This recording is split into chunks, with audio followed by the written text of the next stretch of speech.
হা করে যে শ্বাস নিবে কোন কোন আপনি যেটা বলেন গলা টানে, তাই না?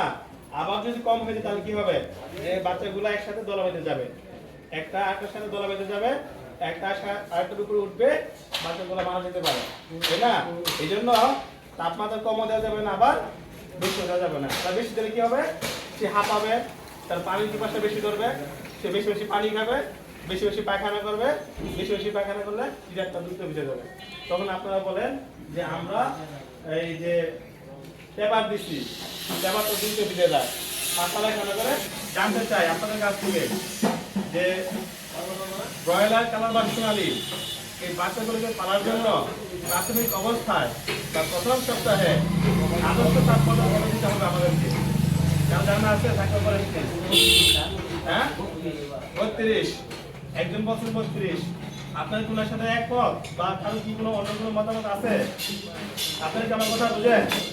তাহলে একটু রেসপন্স করবেন, তাহলে আমি বুঝতে পারবো যে না আপনি আমার কথাগুলো শুনতেছেন। যে একজন বছর 32 বলতে হবে নাকি জানতে হবে?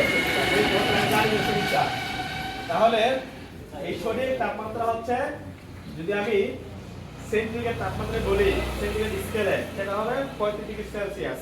উনি বলছেন 1 ডিগ্রি বাড়ায় বলছেন 1 ডিগ্রি সেলসিয়াস তাপমাত্রা বা 95 ডিগ্রি ফারেনহাইট। এই তাপমাত্রা কি করতে হবে?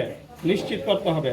যদি আমি এই তাপমাত্রা দেই কমও না বেশিও না, তাহলে কি হবে? আপনার মুরগিগুলো বাচ্চাগুলা সমানভাবে চারিদিকে ছড়িয়ে ছিটিয়ে থাকবে।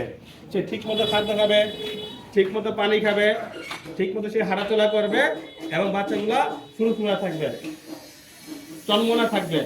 আমাকে যে এমন কিছু অ্যান্টিবায়োটিক খাওয়াতে হবে বা অ্যান্টিবায়োটিকের মতো কাজ করে, অ্যান্টিবায়োটিক নয়, এমন কিছু মেডিসিন আমাদেরকে সেবন করাইতে হবে, যার ফলে কি হবে?